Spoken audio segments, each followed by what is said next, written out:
공수처법 개정안이 국회 법사위 전체 회의를 통과했습니다. 민주당 주도로 일사천리로 진행됐는데 국민의힘 의원 20여 명이 법사위 회의장에 들어와 독재 날치기 처리라며 격렬하게 항의했습니다.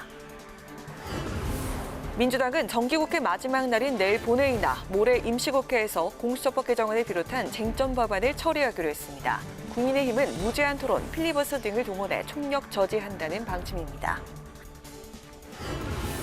경제 3법과 5.18 역사 왜곡 처벌법 등 처리를 놓고도 여야 입장 차이가 커서 진통을 겪고 있습니다. 이 가운데 일부 법안은 안건조정위원회에 회부돼 이견을 조정 중인데 주요 쟁점 법안을 짚어봅니다.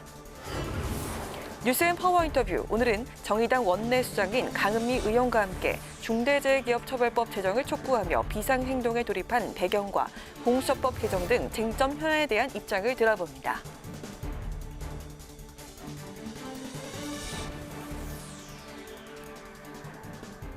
안녕하십니까. 12월 8일 의정 종합뉴스 뉴스엔 시작합니다. 정기국회 마지막 본회의를 하루 앞둔 오늘 공수처법 개정안이 일사천리로 본회의에 안착했습니다. 공수처법 개정안은 여당 단독으로 법사위 안건조정위원회와 전체 회의를 연이어 통과했는데 이 과정에서 국민의힘은 강하게 반발했고 전국 경색은 심화됐습니다. 장정현 기자가 보도합니다. 상황이 아니므로 토론을 종결하겠습니다. 아닙니다, 위원장님. 토론을 할 수가 없잖아. 이 법안에 찬성하시는 의원님들은 기립해 주십시오.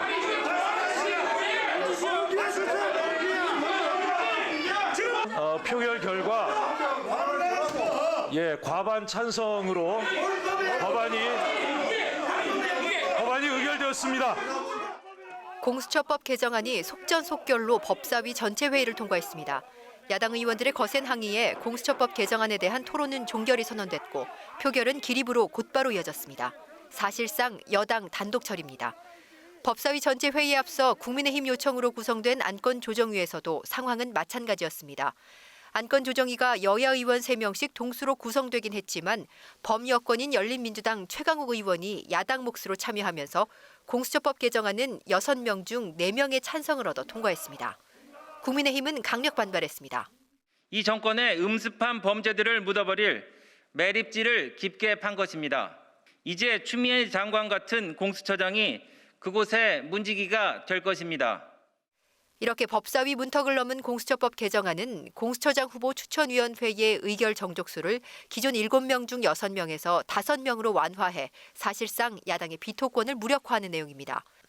또 교섭단체가 열흘 안에 공수처장 후보 추천위원을 선정하지 않으면 국회의장이 직권으로 학계 인사 등을 추천하도록 하고 공수처 검사의 자격 요건은 현행 변호사 자격을 10년에서 7년으로 완화하되 재판, 수사, 조사 업무를 5년 이상 수행한 경력은 삭제했습니다.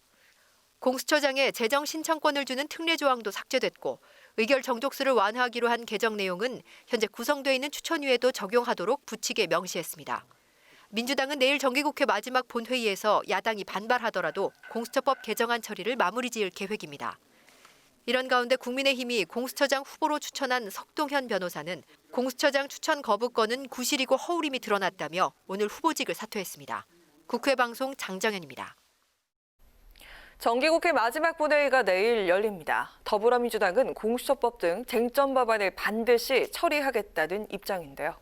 국민의힘은 민주당이 3권 분립을 유린하고 법안을 날치기 처리했다고 반발하면서 내일 본회의에서 무제한 토론, 즉 필리버스터를 통해 표결 시도를 막겠다는 방침입니다. 홍혜진 기자입니다.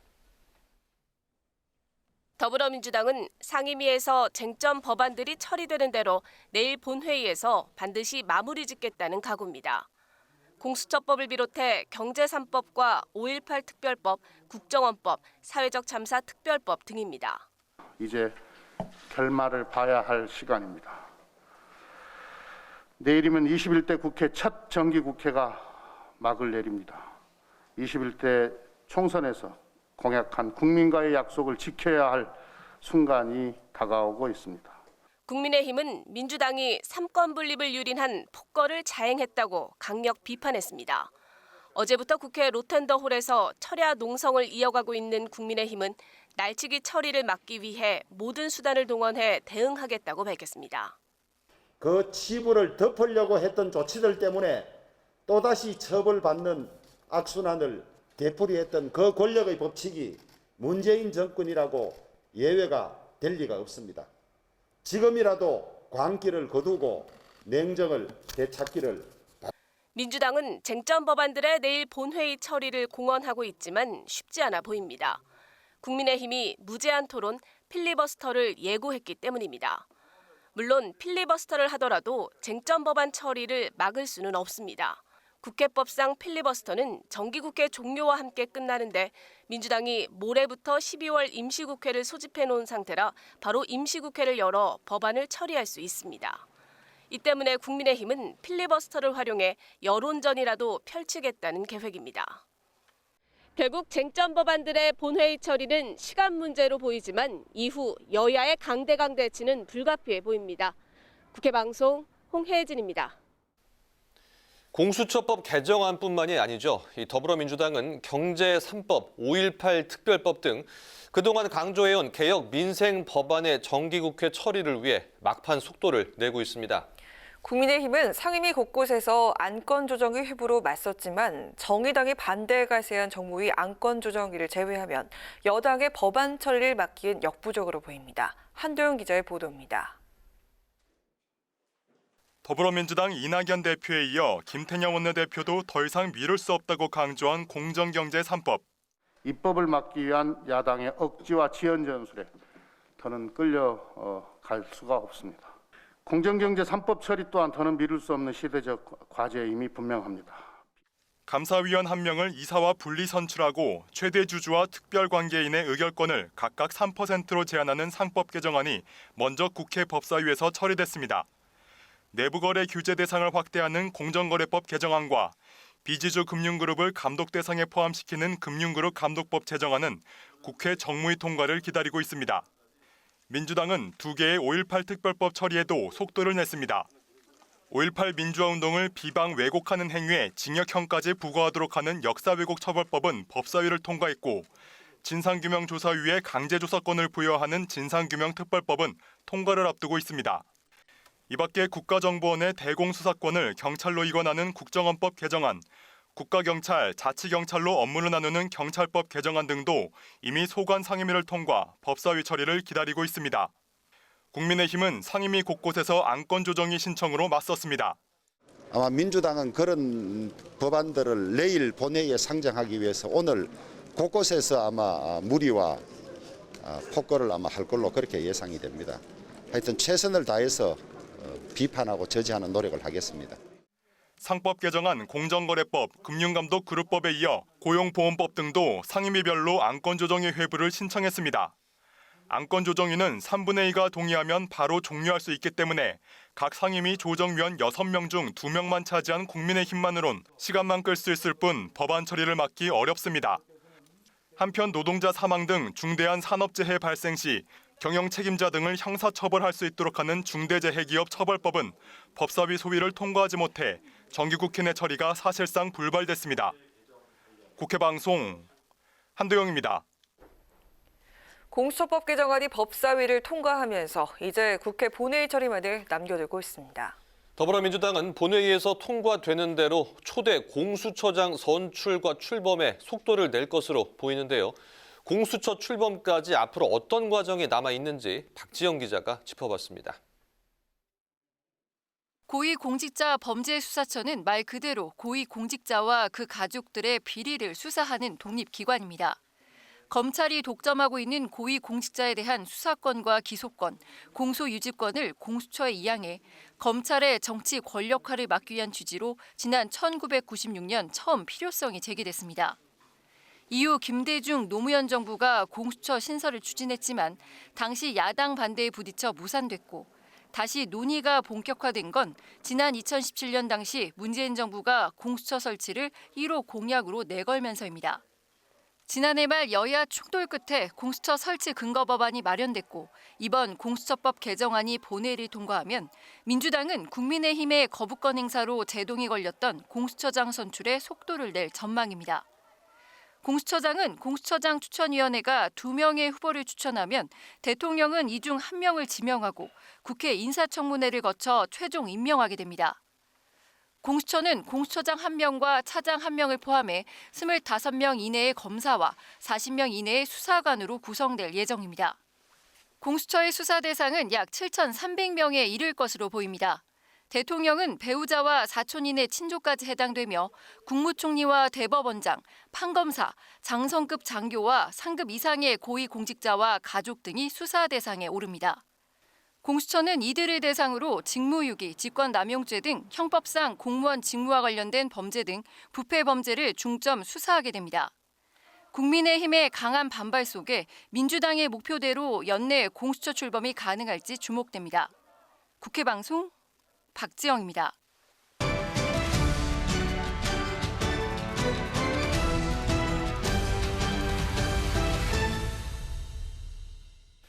이슈 분석, 오늘은 김동길 기자와 함께합니다. 어서 오세요. 어서 오세요.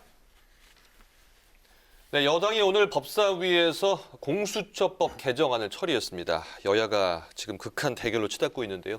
어제까지만 해도 상황이 이렇지 않았는데 갑자기 지금 분위기가 바뀌었습니다. 네, 그렇습니다. 앞에 리포트에서도 보셨지만 공수처법 개정안이 야당의 강한 반발 속에 이제 법사위 문턱을 넘었습니다. 내일 본회의 처리만을 남겨두고 있는데요. 조금 전에 말씀하셨던 것처럼 어제 오전까지만 해도 분위기는 이렇지 않았습니다. 박병석 국회의장과 여야 원내대표 회동이 있었는데 회동 후 이제 합의문이 나왔거든요. 네. 공수처장 후보자 추천을 위해서 밀도 있는 협의를 한다는 게 그 내용이었는데 공수처 추천위를 다시 개최해서 최종 후보 2인을 국민의힘 추천 1인과 중립기관 추천 1인으로 하는 방안 등이 논의된 것으로 알려졌습니다. 네. 그런데 이제 상황이 급변한 건 이 시각 이후인데요. 같은 시각 이제 법사위 소위에서 5.18 특별법 단독 의결이 이루어집니다. 공수처법 의결도 이제 바로 시도가 이루어지는데 국민의힘이 이제 이 사실을 알고 이제 강력 반발하고요. 또 부랴부랴 안건조정위원회 구성을 요청하면서 시간을 좀 벌기는 했는데 주호영 원내대표 의장 회동 후에 이 소식을 접하고 민주당이 합의를 안 지키고 배신을 한 것이라고 이제 강하게 성토를 하면서 여야가 극한 대립으로 이제 치닫게 된 건데요. 네. 여당은 앞서서 올해 내 공수처 출범을 위해서는 공수처장 후보자 추천이 돼야 되는데 야당이 발목 잡기를 하고 있다. 그래서 이제 공수처법을 개정해서 야당의 비토권을 무력화시키겠다는 계획인데요. 그래서 여야 합의가 안 되면 공수처법 개정안의 본회의 처리를 강행하겠다는 의지를 거듭 이제 밝혀왔었습니다. 네, 여야 원내대표 합의안도 나온 만큼 민주당이 좀 더 기다려줄 수 있었을 것 같은데 이렇게까지 해야 할 이유가 있을까요? 네, 백혜령 간사 이제 법안 심사 소위원장이기도 하거든요. 그 백 의원의 그 발언을 들어보면 원내대표 협의 사항이 이제 법사위원들에게 전달이 되지 않았다. 그래서 일정에 따라서 그 올라왔던 법안들을 처리했다 이렇게 주장을 했는데요. 그런데 이제 앞선 대통령의 발언이 영향을 미친 것으로 보입니다. 그 어제 오전에 문재인 대통령이 수석 보좌관 회의에서 이번 정기국회에서 권력기관의 제도적 개혁을 드디어 완성할 수 있는 기회를 맞이했다 이렇게 발언을 했는데요. 여기에 또 견제와 균형의 원리에 따라 국정원, 검찰, 경찰 등 권력기관들의 권한을 분산하고 또 국민의 기관으로 거듭날 수 있도록 개혁 입법이 반드시 통과되고 또 이제 공수처가 출범하게 되길 희망한다 이런 발언을 했거든요. 이 공수처 출범 희망 발언을 했는데 이 발언이 사실상 이제 민주당의 법안 처리를 주문한 것이다. 뭐 이런 분석들이 있습니다. 네, 그렇군요.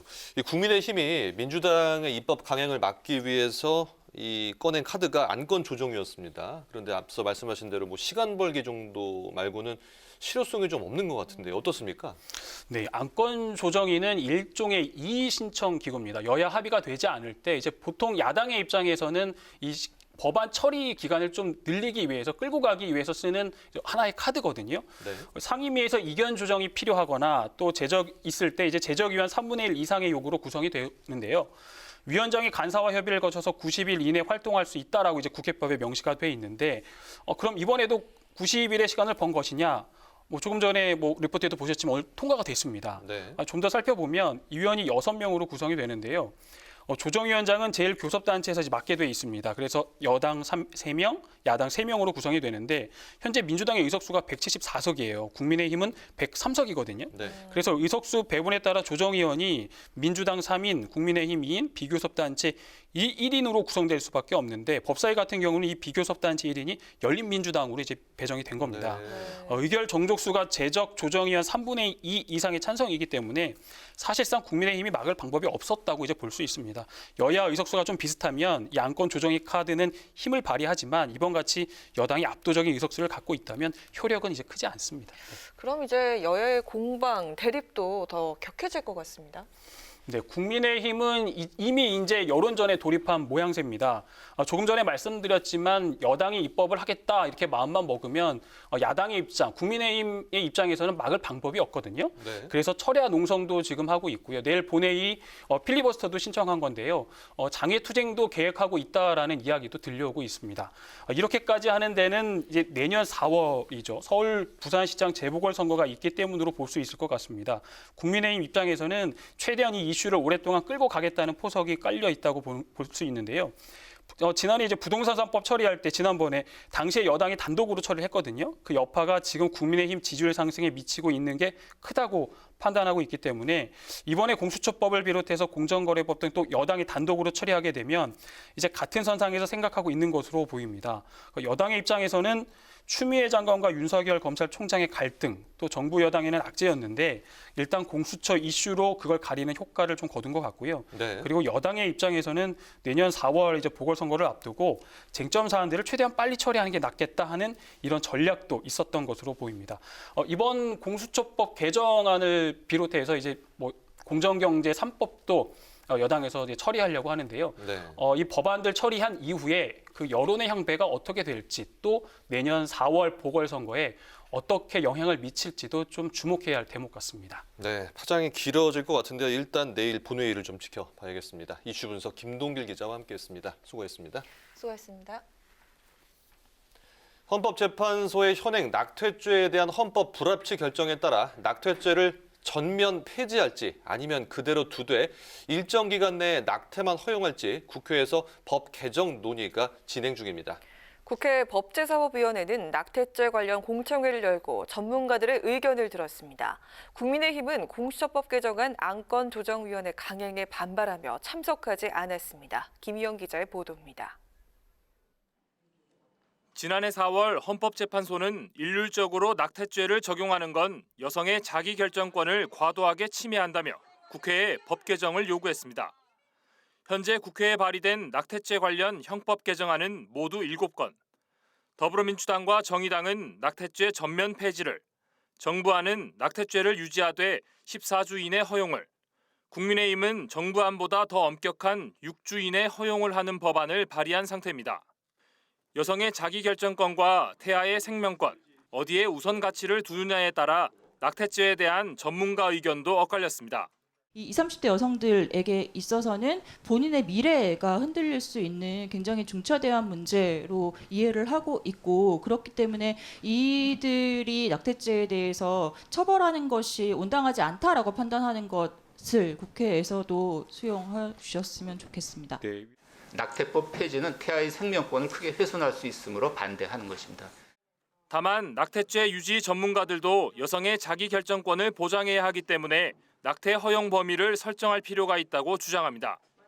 의학계는 14주인 정부안은 범위가 너무 과도하고 6주인 국민의힘 안은 임신을 인지하기 어려워 태아기로 분류되는 임신 10주 미만에만 낙태를 허용하는 게 바람직하다는 의견을 냈습니다.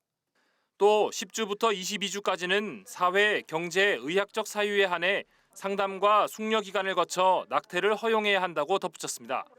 국민의힘이 불참한 채 낙태죄 관련 공청회가 마무리됐지만 공수처법 개정안을 비롯한 여야 갈등으로 향후 논의가 진전될 수 있을지 불투명한 상황입니다. 올해 말까지 낙태죄를 규정하고 있는 형법 개정이 이루어지지 않으면 내년부터 관련 조항이 자동 소멸돼 사실상 낙태죄는 사라지게 됩니다. 국회방송 김희연입니다. 더불어민주당은 국민의힘 김종인 비대위원장의 탄핵 사과를 두고 내부 갈등에 휩싸인 국민의힘을 비판했습니다. 우상호 의원은 자신의 SNS를 통해 대통령이 탄핵된 지 4년이 지났지만 국민의힘은 반성도 사과도 없었다며 결코 거듭날 수 없는 세력이라고 비난했습니다. 최인호 수석 대변인은 한 언론과의 인터뷰에서 국민의힘 내부에서 계파적인 시각에 고질병이 도지고 있다며 당명만 바꿨지 여전히 박근혜, 이명박 정당이라고 주장했습니다. 국민의힘 주호영 원내대표는 어제 문재인 대통령이 추미애 법무부 장관과 윤석열 검찰총장의 갈등을 사과한 데 대해 진정성 없는 사과라고 비판했습니다. 주호영 원내대표는 오늘 의원총회에서 문재인 대통령이 어제 사과 같지 않은 사과를 했는데 뒤늦은 사과일 뿐 아니라 진정성도 없다고 말했습니다. 또 검찰을 무력화하기 위한 추미애 장관의 위법을 지켜봐온 대통령이 뒤늦게 사과하는 건 민심을 제대로 알고 하는 것인지 의문이라고 지적했습니다. 내년 4월 7일 재보궐선거를 120일 앞두고 서울과 부산시장 보궐선거 예비후보자 등록이 오늘 시작됐습니다. 재보궐선거가 실시되는 지역은 현재 15곳으로 서울과 부산시장 외에 당선 무효로 자리가 빈 울산 남구청장과 경남 의령구수 등을 선출합니다. 오후 5시 기준 국민의힘 강성현 씨와 기본소득당 신지혜 상임대표 등 4명이 서울시장 예비후보로 등록했고 부산시장 보궐선거에는 국민의힘 박민식, 유재종, 이진복 전 국회의원과 진보당 노정현 부산시당 위원장 등 6명이 예비후보로 등록했습니다.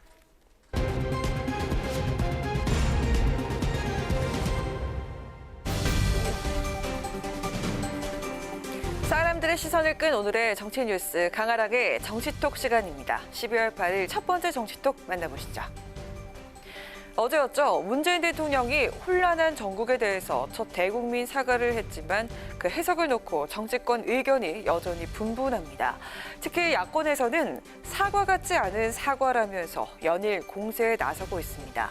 국민의힘 주호영 원내대표는 오늘 문 대통령을 말리는 시누이에 비유해서 눈길을 끌었습니다. 이게 무슨 사과입니까? 우리 속담에 때리는 시어머니보다 말리는 시누이가 더 밉다고 추미애 장관이 이렇게 위법하고 포악에 가까운 이런 여러 가지 조치를 취하는 것을 다 지켜보고 있었을 뿐만 아니라 대통령의 뜻과 저는 일치한다고 봅니다. 오늘 아침 라디오 방송에 출연한 주 원내대표는 문 대통령이 혼란한 전국에 대해서 매우 죄송하다고 사과하면서도 공수처 출범 의지를 피력한 데 대해서 말리는 게 더 미운 시누이라고 지칭하며 진정성이 1도 없기에 사과로 받아들일 수 없다고 밝혔습니다. 주 원내대표는 검사의 90%와 대한변호사협회, 참여연대까지 추정관이 잘못됐다고 하는데 대통령 혼자서 절차의 공정성을 지키라고 이야기하고 있다며 이렇게 이중적이고 뻔뻔한 정권은 처음 본다고 거세게 비판했는데요. 이어 민주당의 공수처법 개정 강행 움직임에 대해서 결코 방임하지 않을 것이라며 이 법이 왜 악법이고 민주당이 어떻게 폭정을 하고 있고 어떤 의도를 가지고 이렇게 하고 있는지 국민들에게 최대한 알리겠다고 덧붙였습니다.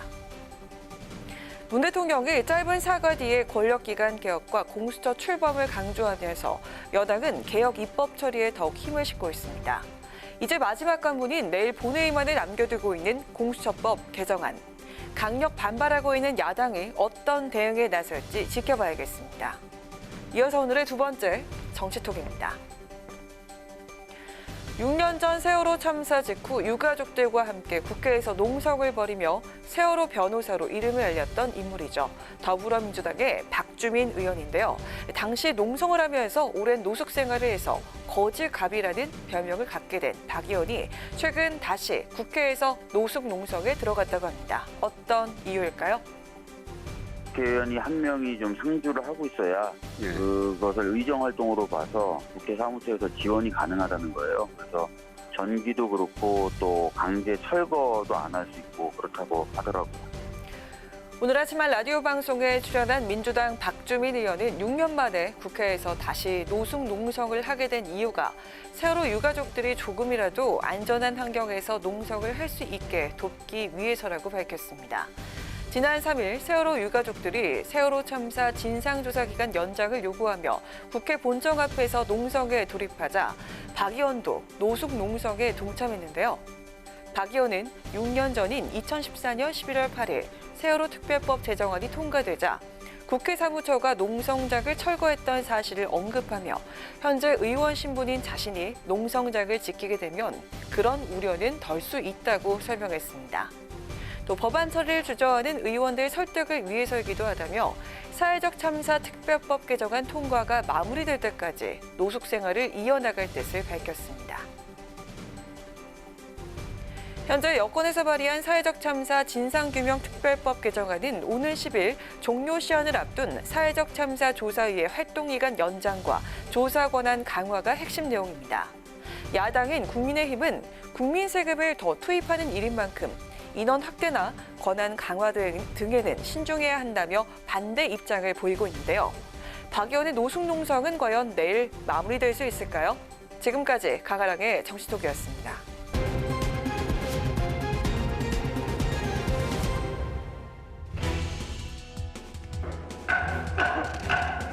안건조정위원회 열릴 것 같습니다.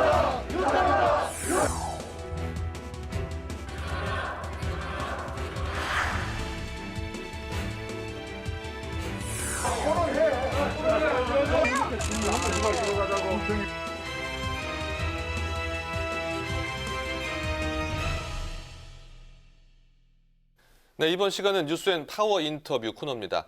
21대 첫 정기국회가 이제 내일 하루만을 남겨두고 있는 가운데 법안 처리를 놓고 여야의 충돌이 이어지고 있습니다. 표류 중인 민생 법안 처리가 국회 문턱을 넘어설 수 있을지 정의당 강은미 원내대표와 함께 관련 내용 짚어보도록 하겠습니다. 의원님 어서 오십시오. 어서 오세요. 네, 반갑습니다. 네, 반갑습니다. 의원님은 시의원, 구의원, 그리고 이제 이번에 21대 국회에 첫 국회 입성을 하셨는데요. 소감 한 말씀 들어볼 수 있을까요?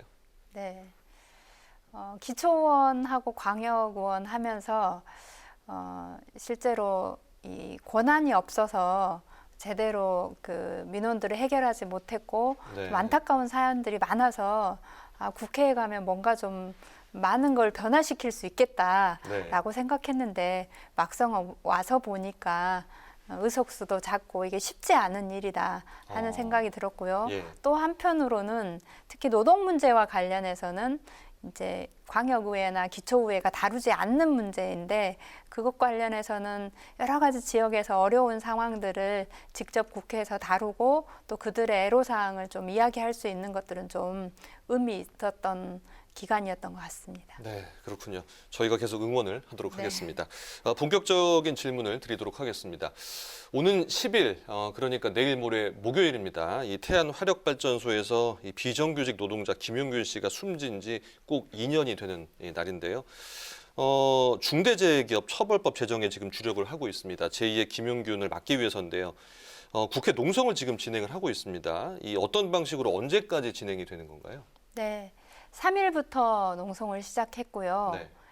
이 중대재해기업처벌법을 제정하겠다고 하는 양당의 의지가 보이지 않아서 네.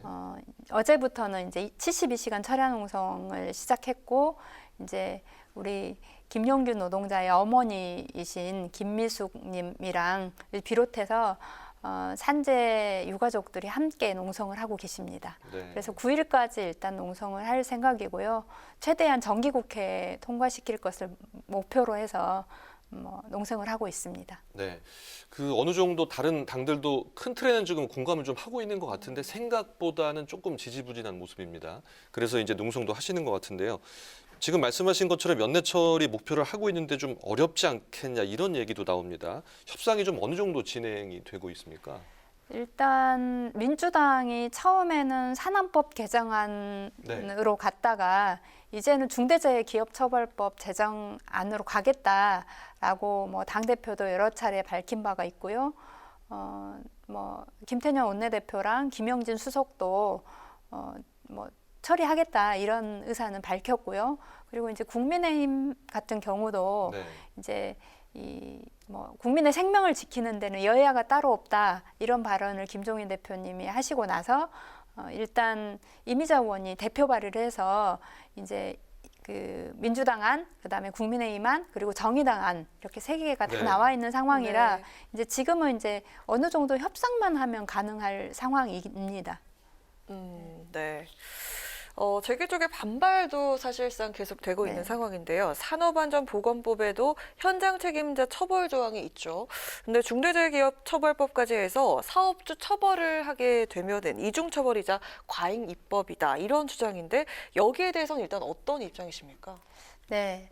일단 이제 지속적으로 산업안전보건법을 강화를 했어요. 네. 그리고 이제 특히 이번에는 김용균 노동자가 사망한 이후로 거의 전면 개정하다시피 산안법을 개정했는데도 불구하고 올해 실제로 전년도보다 이 노동자 사망한 숫자가 줄어들지 않았거든요. 예. 그러니까 산안법으로는 한계가 있다고 하는 게 분명한 거고요. 네. 특히 이제 기업의 문제는 산안법을 강화하면 그것에 따라서 어떻게 하면 노동자가 안전하게 일할 수 있을 건지 방안을 모색해야 되는데 네. 계속 회피하는 방법만 찾아서 점점 더 산재가 많아지고 있는 상황이라 이 산재를 줄이기 위해서는 결국은 이 입법 말고는 없다라고 하는 게 시민들의 강력한 요구이기도 하고요. 현재 대한민국의 산재를 줄일 수 있는 방안이라고 생각합니다. 꼭 필요한 법안이다 이렇게 네. 보시는군요. 네, 근데 만약에 이번 정기국회 내 처리가 안 될 경우에는 정의당의 대응 계획은 어떻습니까?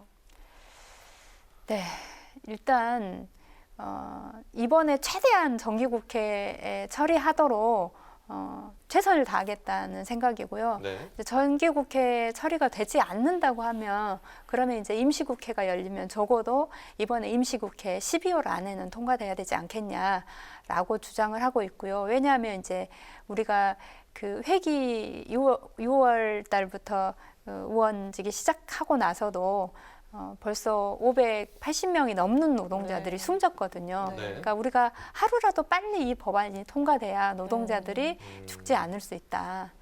이런 생각 때문에 하루라도 빨리 통과될 수 있도록 노력을 하고 있습니다. 네, 아까 의원께서 말씀을 하신 게요. 그 민주당 박주민 의원안이 또 있고 국민의힘 이미자 의원안 이렇게 해가지고 이 대표께서 발의한 거 해서 총 3개의 안이 있는데 네. 각각 좀 어떤 차이가 있는지 혹시 설명해 주실 수 있습니까? 네, 이제 기본적으로는 중대재해기업처벌법이 이제 제정하는 의미가 있다고 보는 것이 그동안에는 노동자들이 일하다가 죽으면 그것은 그냥 과실치사 정도로 봤거든요. 그런데 이것은 과실치사가 아니라 기업의 범죄다. 기업이 안전조치를 하지 않아서 노동자가 죽은 것은 살인죄나 마찬가지다라고 하는 걸 명확히 하는 거고 이것에 대해서는 세 당이 공동으로 같은 내용입니다. 네. 다만 이제 민주당안하고 다른 것은 민주당안은 50인 미만 사업장을 4년 유예하자는 건데요. 네. 그런데 이제 여기 문제점이 실제로 50인 미만 사업장에서 네. 거의 사망자의 85%가 나오고 있어요. 그래서 이걸 그렇군요. 유예하면 법안이 실효적이지 않다라는 측면이 있고요. 그리고 이제 이미자 의원 안은 지금 기업이 실제로 거의 벌금 평균액이 449만 원밖에 되지 않거든요. 근데 가습기 살균제처럼 기업이 분명하게 유예 요건이 있었는데도 불구하고 고의나 아니면은 뭐 암묵적인 지시로 해서 실제로 많은 시민들이 죽었다라고 하면 그것에 대해서 전여도 매출액의 10분의 1을 벌금을 부과할 수 있게 하는 것. 그리고 기업에 분명한 고의가 있다라고 했을 때 피해자의 피해액에 대해서 3배에서 10배까지 징벌적 손해배상을 하는 거. 요 두 가지는 이미자 의원님이 빠져 있어요, 안이. 그리고 박주민 의원 안하고 제 안에 들어 있고요. 네. 그래서 요게 조금 차이점이고 요거는 조금 뭐 논의하면서 좀 맞춰 나가야 될 것 같습니다. 네, 이렇게 조율을 하실 수 있다 이렇게 말씀을 하셨는데요. 어떤 식으로 갈 수 있을까요? 일단 그 50인 미만 사업장과 관련해서는 이제 계속 고민이 드는 게 관련 근로기준법이 5인 미만 사업장에서 적용되지 않는 게 몇 가지가 있어요.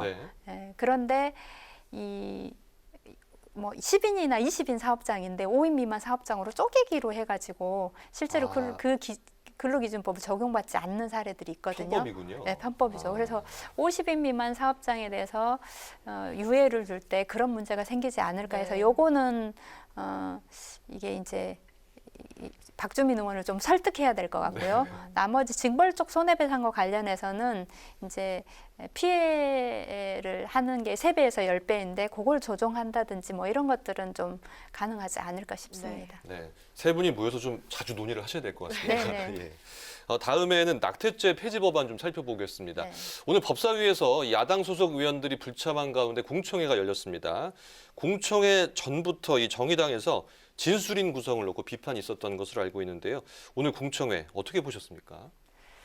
네, 이제 우리가 그 법률안을 만드는 게 이제 이게 교회법하고 이거는 이제 다른 법안이잖아요. 네. 근데 교회법에 예를 들어서 이것이 반대하는 뭐 사례들이 있는데 이거는 좀 제쳐둬야 될 것 같고, 그다음에 실제로 이 낙태율이 굉장히 높은 편이에요.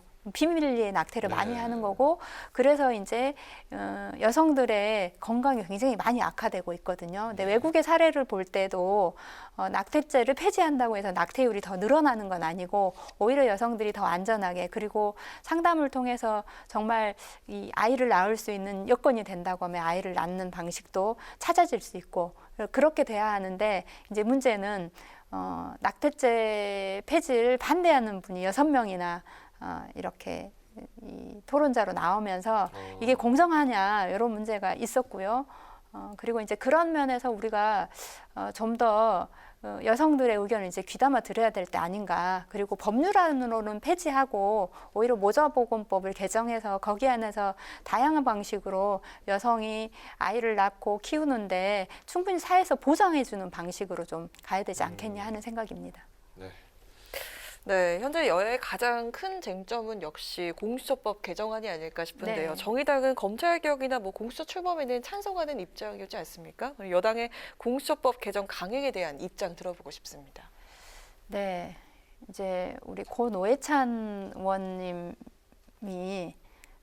실제로 검찰 개혁을 가장 강하게 원하셨고요. 실제 우리 노회찬 의원님 아시겠지만 삼성의 떡값 검찰 관련해서 문제 제기했는데 오히려 그것을 페이스북에 올렸다고 해가지고 의원직이 상실하는 이런 말도 안 되는 상황이 벌어졌잖아요. 이제 그런 면에서 정말 개혁이 필요하고 그런 면에서 이제 공수처 출범도 정말 필요하다고 생각하는데, 문제는 이게 이제 그 공정성이나 객관성이나 이런 것들을 어떻게 담보할 거냐라는 것인데, 그것은 이제 지금 법안을 개정하는 걸 강행하기보다는 아직도 저는 시간이 충분히 남아있다고 생각하거든요.